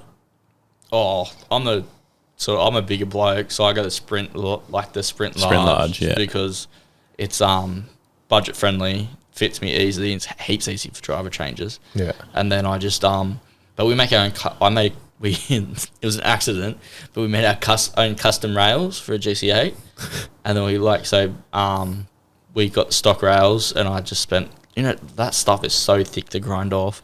I ground it off so they'll like basically just the rail on like slide it. So it was just like a slider, and then put 2 bars across, and it was like, it sits perfect in it. Yeah. And then I was like, for this one, for the WRX, I was like, we're going to get a proper, like the crank motorsport kit. I was like, I'll get one of those. And I sat in it. I'm like, this sucks. Like, like get me out. Like, you feel like they're so high, and I'm like, this sucks. Like, I got to go back to my old. And that was like the day before we had to make it really quick. And like, I over engineered it. So I put 10 mil plate bar across it, because I was like, and like that was heavy as. And I was like, that's not going to move like that way. Like, because I didn't know. I was like, that's not going to move in that. And then I just like cut some holes in it. So it like was a bit lighter, but that sit so good. And then, get into like the WRX and all that sucks. And even BRZs, like I really wanted to like BRZs, but I hate how they sit really low. Mm. And like, I feel like I'm an F1 driver, like going like that. And I'm just like, not a fan. So I have to sit close. I'm like an old granny. Like I like sitting close because you're in full control. Yeah. Yeah. Yeah, that MX-5 is going to kill me once we start lowering it even more. Yeah. What seat you want to put in that? We got the Sparko Sprints. Yeah, okay. Yeah. Yeah. So it's and being low, just like a BRZ, is going to be interesting. And just go get a cushion to put on your bum for that one. Yeah. But he can't. His head sticks out of the roof. Oh, yeah. So how's this? Oh. So the bracket that I've got to use exactly. This is the whole thing. is fucking I have to delete it. Yeah. And put this thing. By the way, the company that makes them, Destroy or Die. Yeah. Huge shout out. Best fucking name for a car brand ever. So sick. So we're using Destroy or Die brackets, but there's no movement, there's no travel. The rail's gone. Like it's fully to the floor. Yeah. And I'm like, this is gonna fucking hurt my back. Yeah. Like, this is gonna kill me. We'll see how we go. We've got to install it after we put the roll cage in next week. The seats are going to go in straight after that, so I'll fucking let you know how that goes. Hey, what kind of roll cage you got in it? AGI. Like a 4-point or a 6-point? No, just a half cab. Yeah. Oh, roll. okay, good. Putting seats in with roll cages are a pain in the ass. They're the most annoying thing in the world. I hate it. Some of the job of dread. So, and what seat belt buckle do you have? I want to get the Raceworks 6-point. Oh, okay. Yeah. Yeah. But what for the street you're going to run that? Yeah. Yeah. Yeah. I've got other cars. I'm not going to fucking drive this thing every single day. Fuck that noise. That's game. What colour are you going to go to? Probably red. Man, I got a Swifty that I need to drive around. That's because that's technically not wearing a seatbelt, and that's scary. Yeah.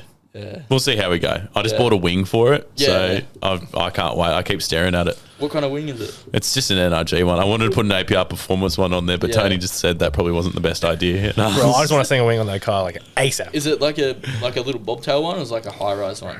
High rise. It's a high. It's like a real beefy yeah. one. Okay, yeah. It's like an APR performance one. It's just not APR performance. Slightly not as sleek, but chunky, like a chunky one. It's got the full side like cuts on the wing. Like it's That's sick. Yeah. But I love what you're doing with like the MX-5 to have like race seats and a half cage, and then like for me I'd stop there because I'd be like, street car, ultimate tongue car and like going through the mountains and that'd be sick. Like, But that's what, like, honestly, it's funny you just said that.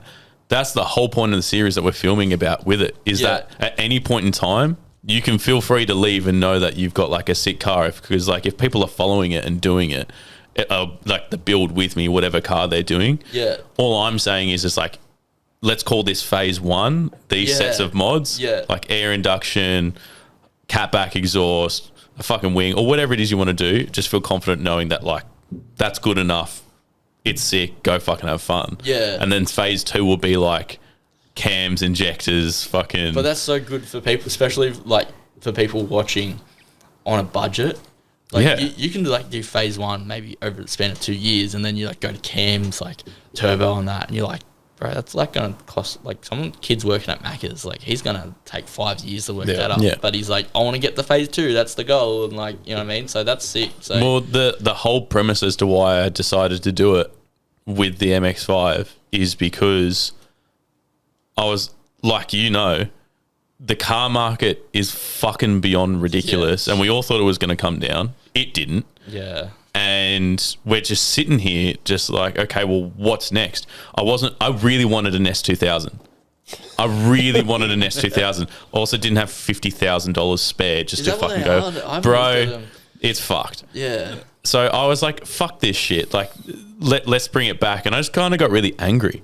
And I just went, let's just do this. Everyone says the MX-5s are this, they're that, and like the parts are cheap. I was like, let's fucking prove it. Let's see if it is. And that's the case. It's like, okay, well, I didn't spend a lot of money to buy it. And apparently the parts aren't that fucking expensive to buy. It's like, if you get new cranks and shit, yeah, that shit's always going to be expensive. It's Japanese 90s, 2000s, easy Yeah. to pull apart. Like, yeah. Dude, we met a dude last night in that white fucking MX-5 who's got 250,000 Ks on it. He's only done 3 oil changes and he drifts it. Yeah, it's a drift car. Pretty And much we're- everything's stock.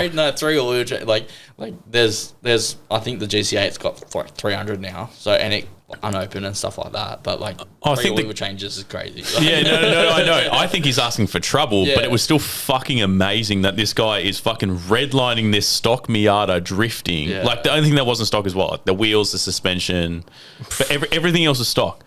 The exhaust was stock, the Untouched. intake is Pretty much stock. everything was untouched. Everything. Like, he had a race seat and a roll cage in there. That was it. The idea was saying he drives all the way up to the coast, does a drift event, and drives all the way back. It's not even trailing. Yeah. He's like, I drive to and back. Yeah, he was game enough to drive to the Gold Coast to a drift track and then drive it all the way back. Jesus. Yeah, I know. We're here like, holy shit. Well, no, like, Something. I just can't get like, if you're doing like, cars can do that, but like the 3 oil changes, like, no, that's He could have been lying. He told us Yeah. he's done no more than like 3 or 4 oil changes. like that's like 3 oil changes a week. Like, Yeah. like That's Yeah. why we were kind of gobsmacked, and it Yeah. had done that many hundreds of thousands of kilometers. We were like, okay, so these things can cop a bit. yeah, 100%. And everyone, like, there's so many tips. A lot of people do builds on them and stuff like that. So Yeah. there's so many. That's so much more information.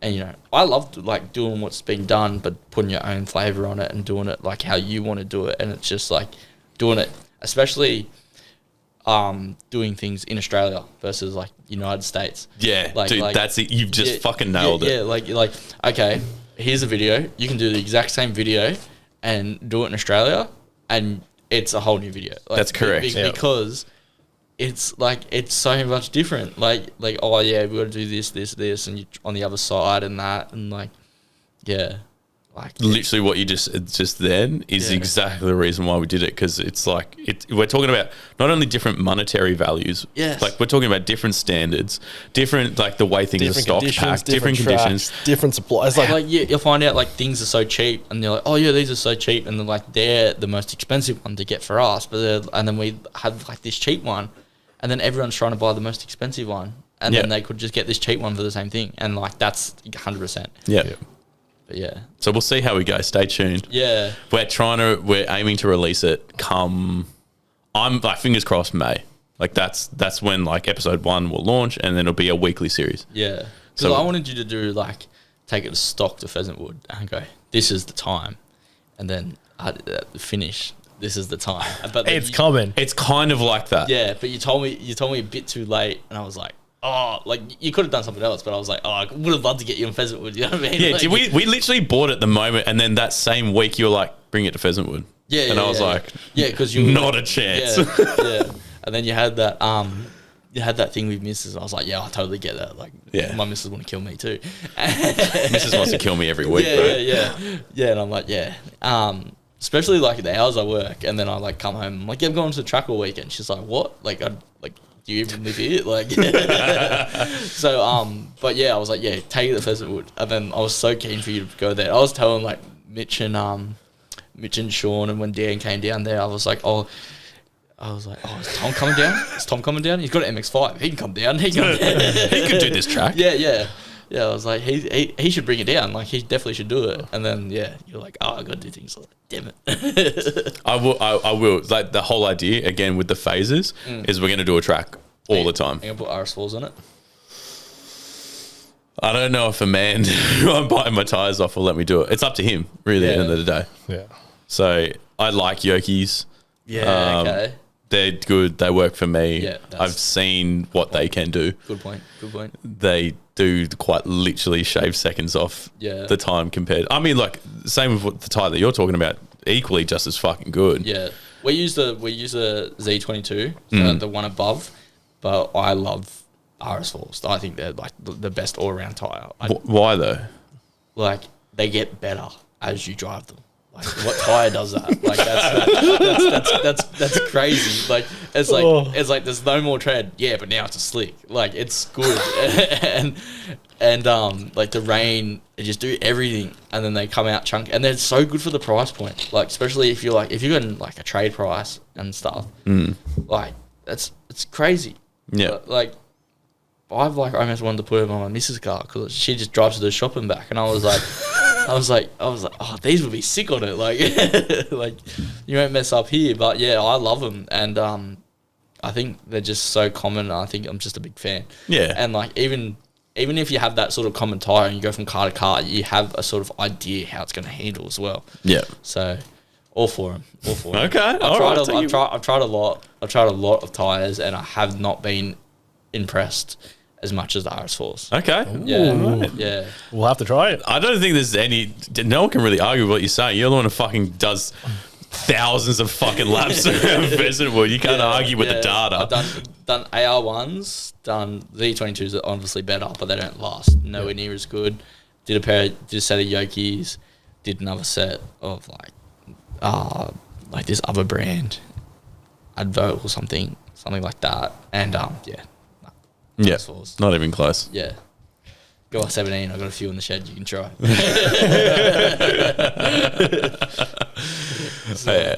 I'm keen to send it. I'm keen to. I honestly just can't wait to try my first time going around the track just in that car. Yeah. Because I'm not gonna flog it. I just want to fucking get used to it, get used to driving it, get used to having fun.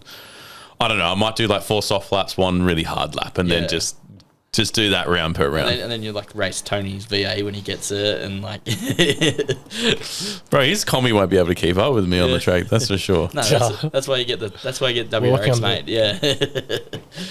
So, but I got the power through those corners, man, just like you. Yeah. I can't wait to see him take it on the track. Or saying, just do it, make it out there, just get it out there. Yeah. Man, this dude. We'll make it happen. Yeah. If you want to come, we're doing like a... Which day is it? What track do you want to go for this?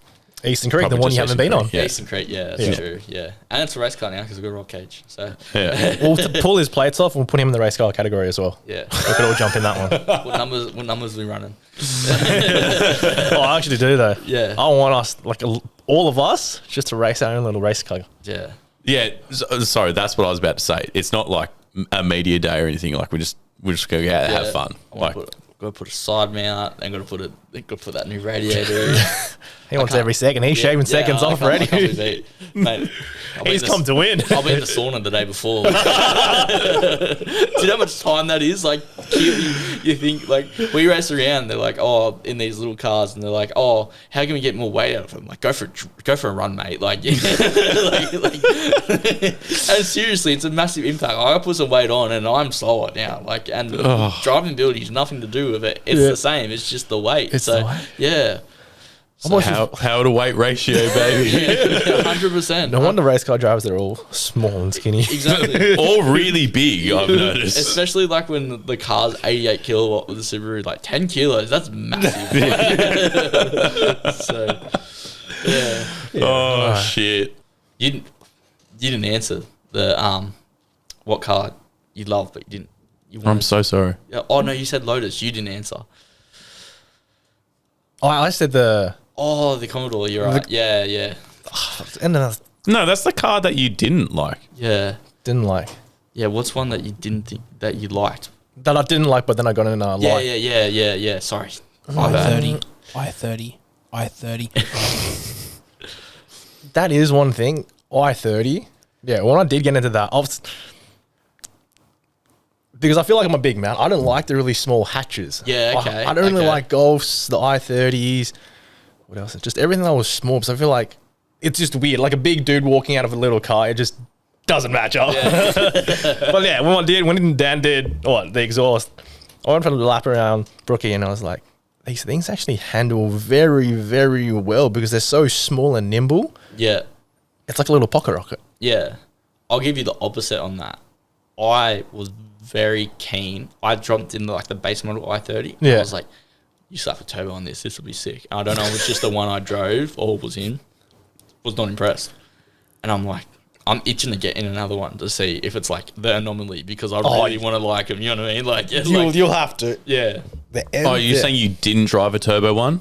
But like, no, I was like passing on the turbo one, and I was just like, this has got nothing. Like, I want more. Like, Yeah. and Okay. I was like, but like the handling and everything, you're right. But I was like, I thought from the base model would be more of a jump, so I'd be keen to get into another one to see if someone's like, if it was just like that car or the Still dad. dance. We do have one Yeah. here, but not here today. Yeah. So We'll make it happen. I reckon we all just go to the track at the same time. You can steal his car. no, you just take me for a run-in, but I'm like, because I'm, hatchback front wheel drive. I love Yeah, it. that's So, right. I'm the opposite of you. Like, yeah. So, but yeah, one car that I didn't want to like, but I actually liked is Golfs. I like Euro. Don't hate Euro because it's just like a big puzzle piece that you don't know how to figure out. It's just everywhere. It's everywhere. Yeah, it's just like you don't know. It's just like why is the steering go through water? Like who knows? Like, and like even like my mate's like windshield wiper bottle had a hole in it. It's like that's a common problem. Be like, why is that a common problem to a windshield wiper? like I don't get it. Like it's just a plastic bottle. Like surely we can just seal that up. Like, Just slap some tape on it. Yeah. And it's like, this is a common problem. You have to get like it's hard to get to and stuff. But then I got in it and I'm like, this thing moves. Like it goes good. So I'll admit, I get to test drive some of those cars just because of NVIDIA. Yeah. And I get to test drive like the new Mark 8 Golf Rs and GTIs and stuff. And I'm like, all right, this is pretty fucking sick. Yeah, as long as I never have to work on it or fix anything on it. Yeah, But yeah, those NVIDIA exhausts are so good. I didn't know they were that good. Yeah. You don't have to plug it, mate. It's all right. No. No, I put one of the boys, they came across and it was actually, I'm across the road from Muffler Shop. They put an X-Force on the 86 and then they put an NVIDIA on the 86 and it was just like... It's night and day, It does sound so different. Yeah. And then when you were talking about it, like, it's night and day, I was like, nah, can't be, it's the pipe. But like, yeah, you're right, yeah. So. Yeah. Oh, the steel's the same, Yeah. but the way that it's crafted is completely different. Yeah, 100%. Yeah, I don't know. Like, Ton and I got an issue with, I suppose, cars that are... We love sound, right? We fucking love it. But I think certain cars have got to have a certain level of sound. Yeah, okay. And stick to that sound. Well, when you sent me the questions, I was asking my workmate today. He was like things to leave in 2023. And he's like, crackle pop tunes. Like, and I'm like, yep, I'll write that down. That's a good point. But like... People ask all the time, like, especially when I was driving that ute around, the dude hit me up and he was like, do you have a pop and crackle tune? And I was like... No, it's just power. Yeah, I was like, no, mate. What happens when you get power is the car will naturally do that. Yeah. Like, my throttle body's a bit sticky, so it does... Bang. So, but like, not a fan of them. Unless you're pushing power and that's just naturally happens, it's like, it's got to be natural. Yeah. You know, not a little golf that just goes down while enjoying dinner and just goes pop, pop, pop, pop, pop, pop, pop, pop. Yeah, well, that's why he was like, there's a guy, he drives he got me into Commodores, to be honest.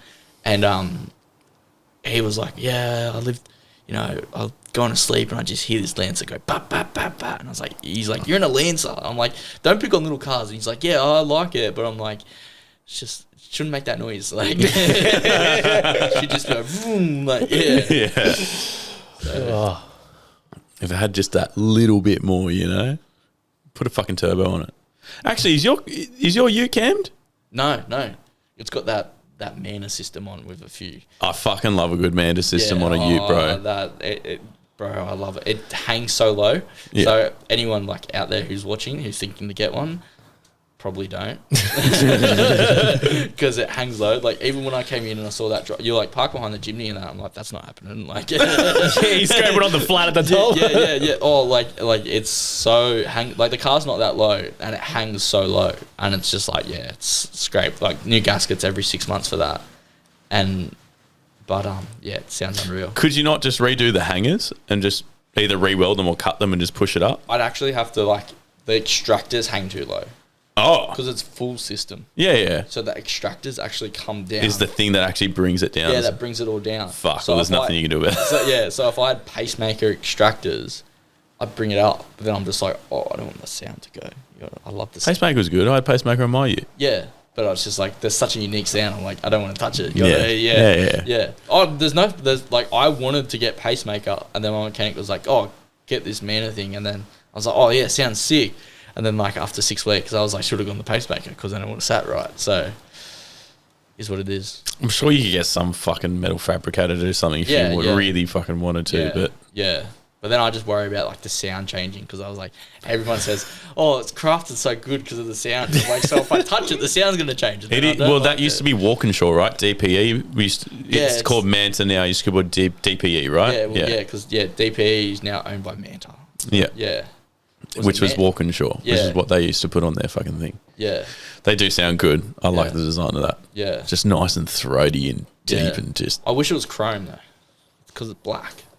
Oh, they are too? No, but the tips aren't. No, the tips aren't, but there's nothing better in it. On a V8 Commodore and it's you see the chrome. Yeah. I remember having I had on my SV6. I had just a mild steel, and I was like, you can say X-Force, it's fine. Yeah, no, it wasn't mild steel. It was redback. Okay, yeah, all right. and because it came with it, and I wouldn't have put that on, but it came with it. So, not going to complain. And I polished that to it. I just was like, I was like, I can't afford a new exhaust. So I'll just polish this one and see how good it looks. And someone was like, is that an X-Force exhaust? I'm like, no, bro, I just polished it. And he goes, you did a good job. And I was like, that really spent a lot of time doing that. What's the worst mod you've ever done?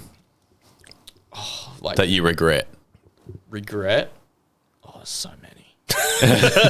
So many.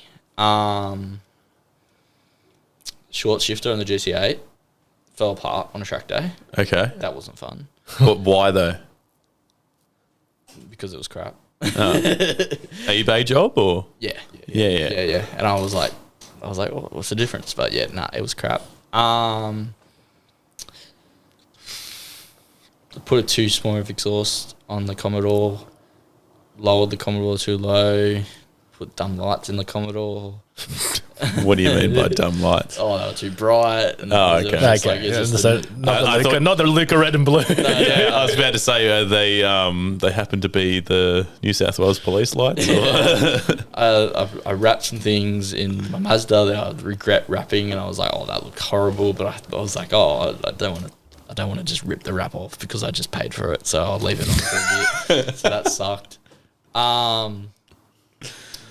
Everyone thought it was cool at the time. I had those the underworld lights in the Mazda because the rock light things. For your feet, where your feet are. Oh yeah. I had those in the Mazda. I had them blue. Okay. Poor Walker, mate. And I used to at night, I had them all the way up bright, so you could see them. They were sick, and I had tinted windows, so they were a little dim, and then I had the stereo, and it used to go with the stereo and that, all eBay jobs and that. Yeah. And did it all myself. Even mates were like, do it on my car. And I was like, it's pretty easy. Just plug it in the socket. And but I did a mod where I hid the socket and stuff. This was dirty, but I was learning. And then it was so bright that it used to hurt my eyes at night. I was gonna say, and I'm driving at night. And I'm Paul Walker. I'm Paul Walker. I got my connies on. Yeah. He's got the windows down so he can see the blue lights on the roof as well. Yeah, going across the bridge So, but I loved him at the time. But I got one for the Commodore and I got it, and I was like, nah, rip these out. These are dumb. I've outgrown this, man. But yeah. That stuff makes me feel unwell. The lights in the footwell and the lines that you can put through Yeah. car, it makes me feel really sick. Yeah, it did to me too. That worked out once I took them out. I was like, this is so much better driving. But I was like, beauty. As I said, beauty is pain. Beauty is pain. So, Like I've got to drive down with like all the brightness settings on my dash. Yeah. So my normal dash, which is like amber, orange, or whatever it is on the old car. But then also I've got like the aftermarket radio system, whatever it is, the touch screen. I've got to turn it all the way down because it makes me feel so unwell driving it, especially at night. I'm like, oh fuck. Is that an MX-5? Yeah. Came with it, bro. You get different clusters for those too. They're pretty cool. Yeah. But then they're bright as well. So I think it's just the old age. yeah, I'll happily admit it. It's okay I hear from my old man as well. yeah. See, for you, like when you had a question, you were like, "Oh, what like growing up did you see?" And I was like you guys like, it was like Friday night. Macca's car park, and it used to be like the P-plate cubes hanging in the window. You know how they zip tie the cubes? And I was like a little kid, and I was like, they were like these Commodore, VZ Commodores and Chromies and that. And I'm like, that's so sick. I can't wait till we get older. And I'm like, I'm going to make a cube too. Yeah. I never made a cube, but like, because it was out of style. But I was like, yeah, those are sick. And everyone had the Slayer Mirages and that. I was like, that's your era. I'm like jealous of you guys that you did that. We were putting, back when Macca's used to have dinner trays, we used to put them underneath our wheels and just fucking send it. What was your first car? Bro, I had a Toyota Camry. Nice. Yeah, it was fucking 1998 Toyota Camry. It was British Racing Green, had a two-tone, had the plastic shitty stuff on the bottom. And bro, it was sick, V6. It was fucking V6, great. that's good, yeah. All my mates used to get into it, and then like they would drive it, and they'd be like, oh, this thing's actually got power, right? And I'd be like, Those things they actually do. Yeah. Still Camry, but they do. How about you, Tony? Me? Yeah. Oh, mine was a daddy's money car. I had a Mustang GT. Oh, you're lying. I drove mom's car around for 2 years during uni. Yeah. And then, finally got the old man. We're like, we want to do some development on the Mustang, so we got one. It's only realised driving for about a year and a half that I wasn't allowed to because I was still on my piece. Did you, when did you get the Commodore? Commodore was just before COVID. Yeah, okay. So it was literally, Easter? Easter Friday. About, I think 3 years ago now. It's like the same time I got mine. Like literally the Just exact- before the price hike. Wait. I thought it was at the SS Owners Club thing. No, so we were going to go to the SS Owners Club state titles. And then we're like, well, there as a sponsor. And we're like, we can't really go there without a Commodore, like as a company car. And then I'm like, me and my old man, we've always been thinking about getting one. And we're like, oh, we're looking around. And then I was having a hot pot with a misso. And then she was like, stop looking at your phone. And I'm like, I'm scouting cars. Like, in total, I was like, I was scouting cars. And then I felt bad telling her. I was like, I found one. So I went and I was like, I need to get the toilet. I'm inside the toilet. I was like, Dad, I just found a car. We're going to check this out. I was like, I contacted the seller. Everything's legit. We're going tomorrow. He's like, all right, we're going tomorrow. So the next day we went there and just picked up the car. I love those stories. I remember I smashed out in the drink one time and I was like, yeah, I found the exact same model of the race car. Like it was built on May 1st and our car was built in April. Like, and same spec and everything Really? like that. Like, exact same spec, and it was like 2 hours away. And I was like, yeah, sold, want it. And I'm like, trying to type. And I'm like, sending it to Dad, and I'm like, slurring my words. I'm like, Dad, I found one.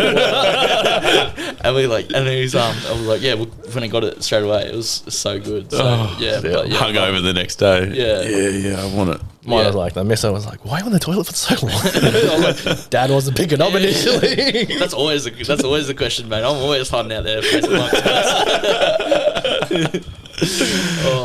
Could be doing worse things. Yeah, Facebook Marketplace is the best. Oh, That built the race cars. Facebook Marketplace. Yep. I've driven some crazy places for parts for like $100 off. It is the stuff you find. Yeah. We're trying to, we want to suss out a drift car. We're just trying to find like something beaten up, Yeah. but obviously something that can still run. Digital drift. Yeah. As long as the chassis is not bent, you're sweet. Yeah, pretty much. Pretty much. But yeah, we all want to turn that into a little drift beast. Falcon? Yeah, it came up. It came up in the door. I don't care what it is. Yeah. My first manual car was a Falcon that my parents brought me. Well, not brought like for work. We wrapped it for work, but it was like sort of like my car, but it wasn't my car.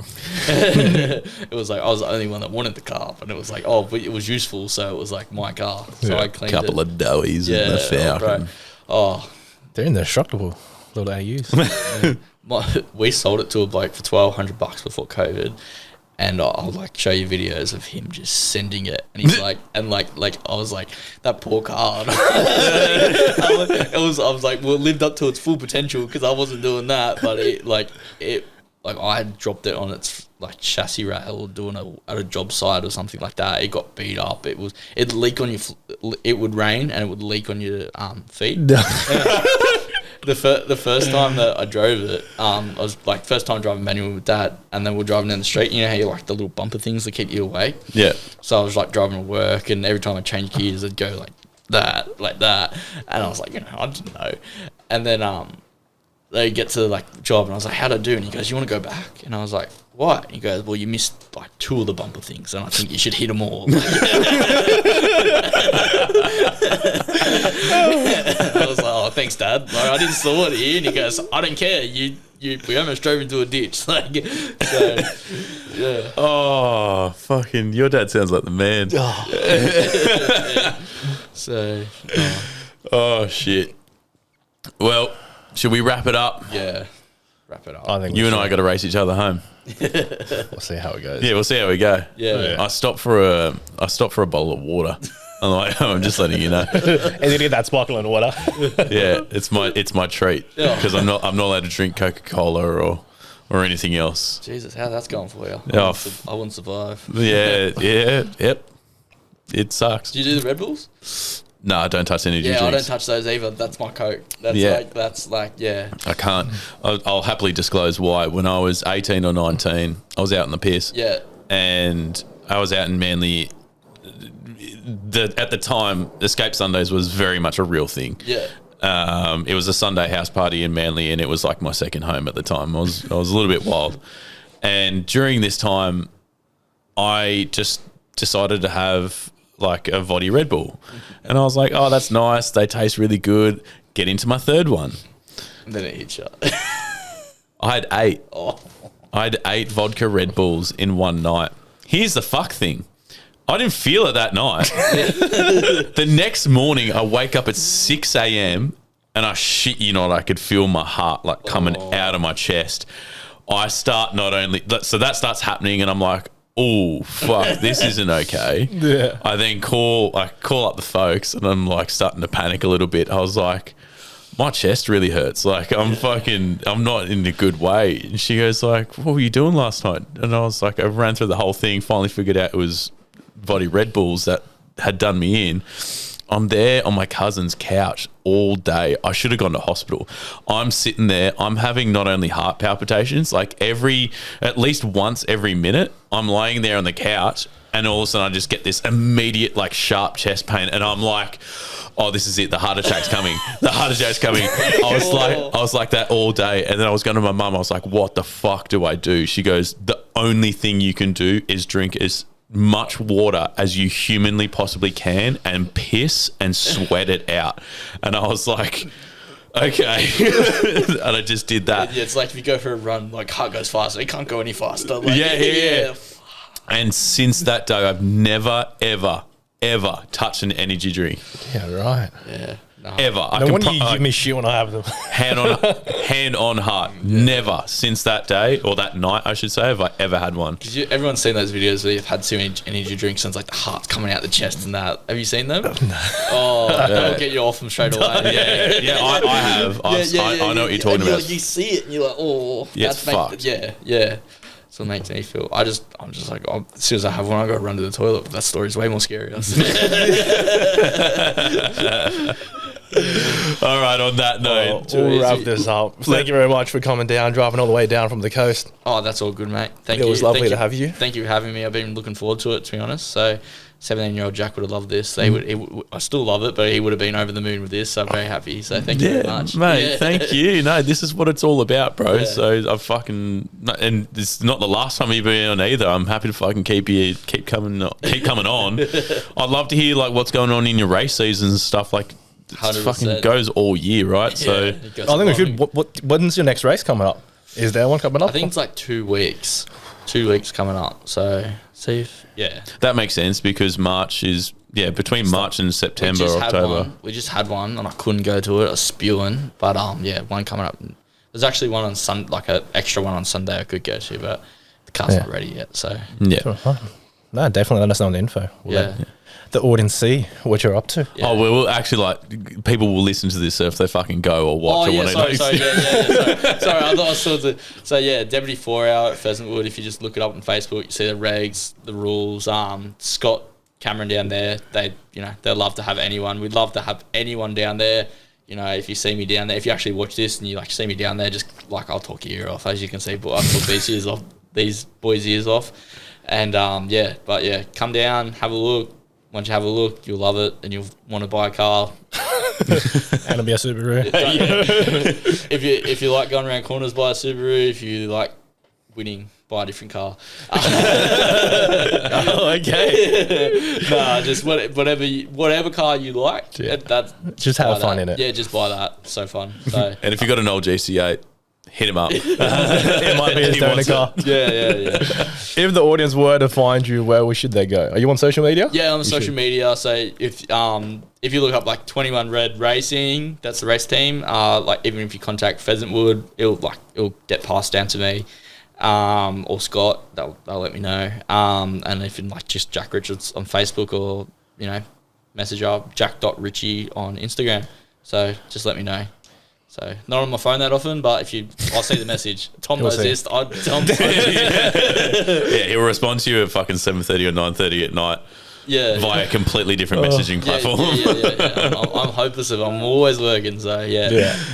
Okay, so for all the audience that has stayed to the end, thank you very much. It'll be a lot to us if you could like, comment, share, subscribe, share it to everyone. It means all the world to us. If you want to support us even more, we've got a website and it's live and it's all properly set up. So all our merch is on there if you want to support us there as well. And to follow us, it is just Car Culture Australia on all the social platforms, Facebook, Instagram, YouTube, TikTok, Spotify, everywhere. So until next time, see you later. See you later. Thank you very much. Thank you, Jack. Thank you.